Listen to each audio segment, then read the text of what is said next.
Ballistic missile പുറത്തിറക്കി ഇറാന്റെ മുന്നറിയിപ്പ്. US ചർച്ചകൾക്ക് മുൻപ് മേഖല യുദ്ധം വിഴുങ്ങുമെന്ന് ഇറാൻ പറയുകയാണ്. ഖൊറാം ഷഹർ 4 ബാലിസ്റ്റിക് മിസൈലിന്റെ അനാച്ഛാദനം നടത്തി ഇറാൻ പലർക്കും മുന്നറിയിപ്പ് നൽകുന്നു. ഇറാൻ സൈനിക ശക്തി ഉപേക്ഷിക്കാതെ ചർച്ചകൾ നടത്തും എന്നതിന്റെ വ്യക്തമായ സൂചനയാണ് നൽകുന്നതെന്ന് ഇറാനിയൻ റവല്യൂഷണറി ഗാർഡിലെ മുതിർന്ന രാഷ്ട്രീയ ഉദ്യോഗസ്ഥൻ ബ്രിഗേഡിയർ ജനറൽ യാദുള്ള ജവാനി.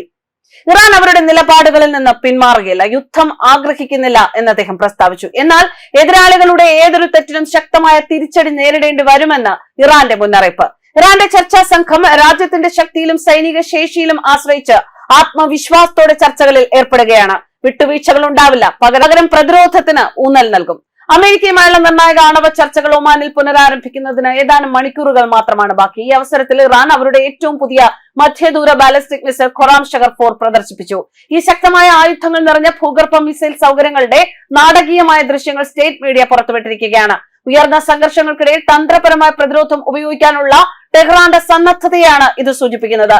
2000 കിലോമീറ്റർ വരെ ദൂരപരിധിയും കനത്ത പേലോഡ് ശേഷിയുമുള്ള ഈ മിസൈൽ ഇസ്രയേലിലെയും ഗൾഫിലെ US താവളങ്ങളെയും വിശാലമായ പ്രാദേശിക ലക്ഷ്യങ്ങളെയും ആക്രമണാത്മക ദൂരത്തിൽ എത്തിക്കും. ഈ അനാച്ഛാദനത്തിന്റെ സമയം കടുത്ത നയതന്ത്രത്തിന് സമ്മർദ്ദം വർദ്ധിപ്പിക്കുകയും വളർന്നു വരുന്ന US ഇറാൻ സംഘർഷത്തെ എടുത്തു കാണിക്കുകയും ചെയ്യുന്നു. ഇസ്താംബൂളിൽ നിന്ന് മാറിയതിനു ശേഷം മസ്കറ്റിൽ നടക്കാനിരിക്കുന്ന US ഇറാൻ ചർച്ചകൾക്ക് മുന്നോടിയായി നയതന്ത്ര പ്രവർത്തനങ്ങൾ ശക്തമാക്കിയിരിക്കുകയാണ് ഇറാൻ. യുറേനിയം സമ്പുഷ്ടീകരണവും മിസൈൽ ശേഷിയും വിട്ടുവീഴ്ച ചെയ്യാൻ കഴിയാത്ത ചുവപ്പ് രേഖകളാണെന്ന് ഇറാൻ ഉദ്യോഗസ്ഥർ പറഞ്ഞു. ഇറാൻ ഒരു കരാറിൽ ഏർപ്പെടാൻ ആഗ്രഹിക്കുന്നു എന്ന് പ്രസിഡന്റ് ഡൊണാൾഡ് ട്രംപ് നേരത്തെ പറഞ്ഞിരുന്നു. എന്നാൽ സൈനിക ഓപ്ഷനുകൾ എപ്പോഴും ലഭ്യമാണെന്ന് അദ്ദേഹം മുന്നറിയിപ്പ് നൽകി. ഇറാൻ വിദേശകാര്യമന്ത്രി അബ്ബാസ് അറക്ചി ഒരു നയതന്ത്ര പ്രതിനിധി സംഘത്തോടൊപ്പം ഒമാനിലേക്ക് യാത്ര ചെയ്തു. അതേസമയം പ്രാദേശിക രാജ്യങ്ങൾ ചർച്ചകളെ പിന്തുണയ്ക്കുന്നതിനും പിരിമുറുക്കം കുറയ്ക്കുന്നതിനുമായി കൂടിയാലോചനകളിൽ ഏർപ്പെട്ടിട്ടുണ്ട്. ഒരു കരാറിലെത്തിയാൽ സമ്പുഷ്ടീകരിച്ച യുറേനിയം സംഭരണവുമായി ബന്ധപ്പെട്ട് റഷ്യ സഹായം വാഗ്ദാനം ചെയ്തിട്ടുണ്ട്.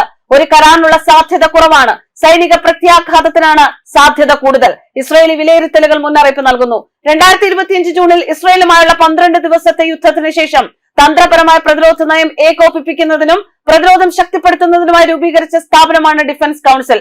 ഇറാൻ അഡ്മിറൽ അലി ഷംഖാനിയെ ഡിഫൻസ് കൌൺസിലിന്റെ സെക്രട്ടറിയായി നിയമിച്ചിരുന്നു. തയ്യാറെടുപ്പ് മെച്ചപ്പെടുത്തുക, ഉയർന്നു വരുന്ന ഭീഷണികളോട് പ്രതികരിക്കുക, സൈനിക തീരുമാനങ്ങൾ എടുക്കൽ പ്രകോപിപ്പിക്കുക, പ്രതിരോധ നയതന്ത്രവും തന്ത്രപരമായ ആശയവിനിമയങ്ങളും കൈകാര്യം ചെയ്യുക എന്നിവയാണ് കൌൺസിലിന്റെ ലക്ഷ്യങ്ങൾ. ഇറാൻ ആണവ പദ്ധതി ഉപേക്ഷിക്കണമെന്ന അധികാരം ഏറ്റെടുത്തപ്പോൾ മുതൽ ട്രംപ് ആവശ്യപ്പെടുന്നതാണ്. വിവിധ പ്രതിരോധ ഗ്രൂപ്പുകളുമായുള്ള ബന്ധം ഇറാൻ വിച്ഛേദിക്കുകയും മിസൈൽ, ഡ്രോണുകൾ എന്നിവയുടെ ശേഷി പരിമിതപ്പെടുത്തുകയും ചെയ്യണമെന്നും ട്രംപ് പറയുകയുണ്ടായി.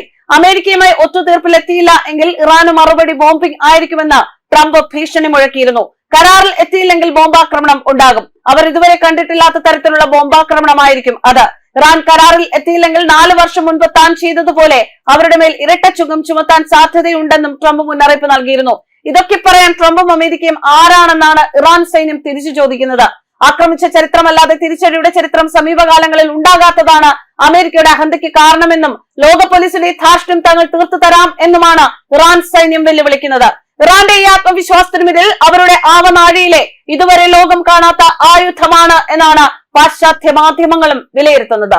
News desk കർമാൻസ്.